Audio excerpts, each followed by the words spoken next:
What's happening, everybody? Welcome back to Game Day with Trey. Of course, this is your homeboy Trey, and today we're going to talk about the NBA Eastern Conference Round 1 Game 3 matchup between the New York Knicks and the Philadelphia 76ers. All right, so this game will be played at about 7:30 p.m. East Coast time. All right, it opened up over under at 205, Philly minus 3.5. The line's actually at right now. It's gone down over under to 203, and it's gone up to Philly minus 5. I wonder why. Let me explain. All right, so we all know the New York Knicks came out and did what they supposed to do in the last game, man. So they should be honestly sitting on top of the mountain with confidence after outlasting the 76ers in a gritty 104-101 win in Game 2 on Monday. All right, Jalen Brunson did lead the team with 24 points and 8 rebounds with 6 assists, while Josh Hart added 21 points and 15 rebounds. I gave y'all the double-double the other day. I'm giving you the double-double again. Josh Hart, we already know that. That's just an automatic. Add that to whatever you want to. But anyway, so then we get to Philly, right? So Philly, 76ers got to be kicking themselves after missing out on a crucial chance to snatch home court advantage in Game 2 on Monday. Tyrese came out. He did 35 points, 9 boards, 10 assists deal, almost triple-double. Joel came out, 34 points, 10 boards, 6 assists, double-double, and impressive double-double for me at that. But anyway, I digress. Let's go ahead and let's get into this injury report right now. When you're talking about these two teams and you're talking about the injury report, wait, hold up. Before I get to the injury report, let me tell you what the drama is going on around these two teams, man. Okay, so we know they played the other day. The score was Philly 101, New York 104. But there's a lot more into this game than just that score, okay? All right, the first two games of the Eastern Conference matchup between the Knicks and the 76ers have gone either way. Could have gone either way. Knicks pulled out 2 dramatic victories in the opening round. Game 3, we shifted to Philly, man. All right, the Knicks captured Game 1 in a close battle and then scored 8 straight points in the final 30 seconds to basically steal Game 2. So, with all that being said, the 76ers, they filed a grievance. And the league office following the loss because of the number of perceived missed calls said they kind of understand. Now, see, for people like me and you that are placing wagers on these games, we understand that the refs play a big deal. Vegas does sometimes. I'm not saying that this thing's rigged. Never would I say that because I wouldn't put my money on it if it was rigged. That's why I don't like tabletop games. But we'll get away from that. Let's get back to what we're talking about right now, man. All right, so with all that being said, there's a lot of drama going on around this game, especially when you're talking about the league having basically saying that they was wrong in the grievance, right? And that they were completely out of pocket. All right. So when you're looking at the injury report for these two teams, all right, you're talking about a Philly team that is kind of still banged up. They've been banged up for a while now. Okay, and all that banged up stuff starts with Joel Embiid. He's questionable. He's still hindered by the left knee. Plus, he hurt the right knee. He's definitely going to suit up, but he's questionable. All right, DeAnthony Melton, he's probable. That is a big addition for this game, guys. Major addition for this game. Pay attention. Just try to tell you things. All right, and then when you look at the injury report for the Knicks, you know that Mitchell Robinson is questionable. He's nursing a left ankle injury, and it's undetermined if he's going to come out for the game in Game 3. And we all know what's going on with Julius Randle, so we don't need to talk about that, right? But back to the script, you guys. Understanding everything that I've just told you, you got to understand that in the last 10 games that these teams have matched up, it's 7-3 straight up for the Knicks, and then it's 6-4 against the spread, but it's been 3 to the over and 7 to the under. Now, this game, where these two teams prior to Game 1, which went over that 208.5, have gone under 1, 2, 3, 4, 5 times out of the last 6 games Yeah. 7 times out of the last 8 games. Like it's just it's kind of crazy on that aspect. But I digress, man. When you're looking at how these two teams have been playing in their last 10 games, as far as straight up or who they are, you know the Knicks came in here with a 1, 2, 3, 4, 8 game win streak, or I'm sorry, 7 game win streak. All right, beating teams like Philly of twice, of course, Chicago, Boston, Chicago again, Milwaukee, Chicago. So they've been on a playoff run for a while, but because of that, it's been 8 to the over and 2 to the under. Now let's look the other way, right? Because they're only 5-5 against the spread, and in the last 3, they're 1-2. But when you look at Philly, Philly is 8-2 straight up in their last 10. You know they were on a huge win streak, 8 game win streak before these two previous losses in New York. They were 8-2 against the spread, 8 game win streak against the spread. I'm sorry, yeah, they were on a 1, 2, 3, 4, 5, 6, 7 game win streak prior to the Miami game against the spread, and of course they covered the last game. And then when you look over under, it's been 6 to the over, 4 to the under. Very key number to pay attention to, guys. All right, now when we get into the matchup and how these two teams actually came out in the last game, where it went all wrong, and it could have went all wrong, but it didn't. But it started off wrong for New York. New York only scored 18 points in the first quarter versus Philly scoring 25. Then New York crawled back 31-28. Then it was 30-21. Then it was 25-27.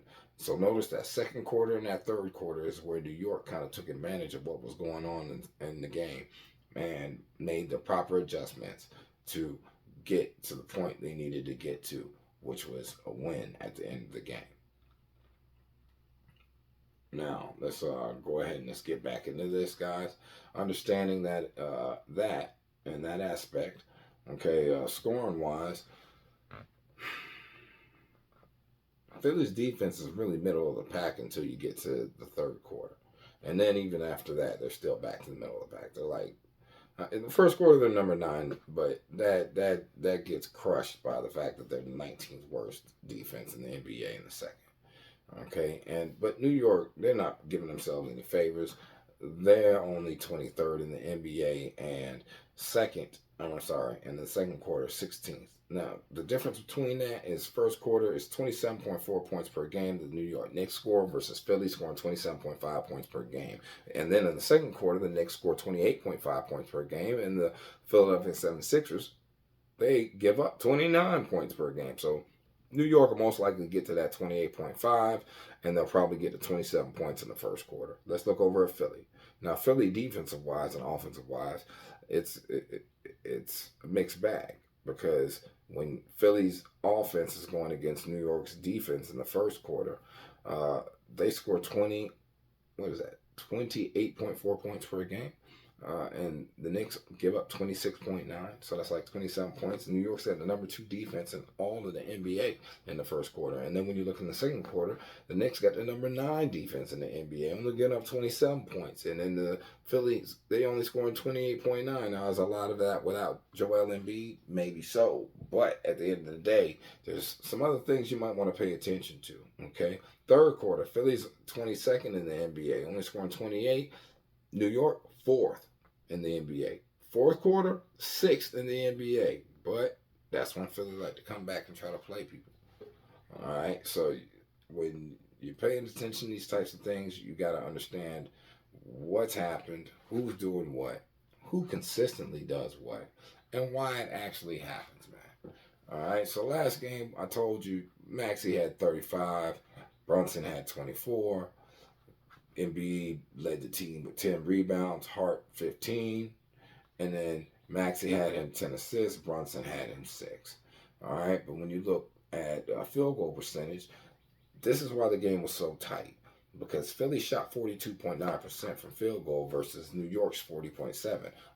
Completely different from the previous game, and actually a little bit tick better, and I think they can be better. All right, and then as far as from 3, Philly shot 36.1% from 3, and New York shot 33.3% from 3. So once again, something that can definitely be better. All right. Especially when you're dealing with these two teams who are actually rivals at the end of the day. You're talking about the New York Philly rivalry that's been going on forever. But let's give you a couple more stats and then I'll give you my picks, guys. So straight up, Philly on the season as a home team is 26-16. As a home favorite, they're 24-9. New York on the road is 23-18, but as an away underdog, they're wow, 11-13, guys. It's straight up now. I'm only giving you the numbers. Then you look against the spread. Against the spread as a home team, right now, Philly is 20-16 versus New York against the spread as an away team, 22-17. So they look like they can fight, right? But then when you look in this current real situation, home favorite, Philly, 21-12. New York, away underdog, 11-12. And then over-under wise, as a home team, that's a favorite. It's 19 to the over, 14 to the under. New York is away underdog, 15 to the over, 9 to the under. I'm honestly leaning that total team points over again on this game, guys. I'm just trying to tell you. I believe that that could be a good way to look as far as when you talk about these 76ers getting over 102.5 points at home. Yeah, that could happen. I also like the 76ers. I took them last night. I already got them with the 4. If you want, you can play with the number a little bit. I do think that the Knicks are going to fight, though. It's not to say that the Knicks aren't going to fight, but well, hold up. Let me give you one more thing so that you guys can make your own decision. All right, so just some team facts right now, right? The New York Knicks have won each of their last 7 games. The Knicks have covered the spread in each of their last 6 road games against Atlantic Division opponents, and each of the Knicks' last 6 games as underdogs have gone over the total points line. Hence why I told you I'm feeling that over. And then when you look at Philly 76ers have won each of the last 10 games as favorites. The 76ers have covered the spread in each of the last 7 games following a loss. And 7 of the 76ers' last 8 night games against Eastern Conference opponents have gone over the total points line. So, I already told you I got Philly last night.